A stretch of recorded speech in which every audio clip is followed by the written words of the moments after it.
COPA's case is simply that Wright's claim to be Satoshi is a lie, founded on an elaborate false narrative and backed by forgery of documents on an industrial scale.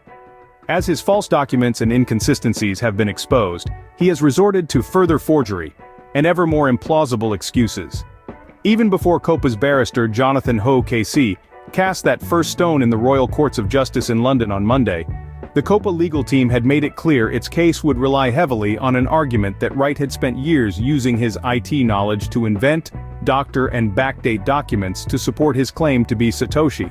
And when it finally began, almost 3 years after the suit was filed, the cross-examination of Wright was brutal. Wright, dressed in a trademark double-breasted three-piece suit with a prominent pinstripe, faced a barrage of forgery allegations.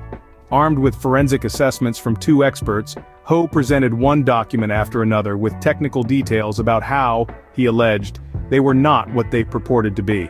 Wright denied it all, offering explanations typically around document metadata being altered when they were subsequently opened on more recent software versions. Just as it has always said it would, COPA is going in for the kill.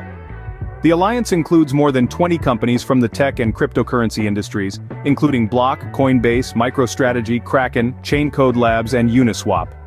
Meta also joined, but has recently disappeared from the COPA website. There is a lot at stake. COPA has portrayed the fight over patents, starting with who wrote the Bitcoin white paper, as a fight for the future of money, and who is allowed to partake in it.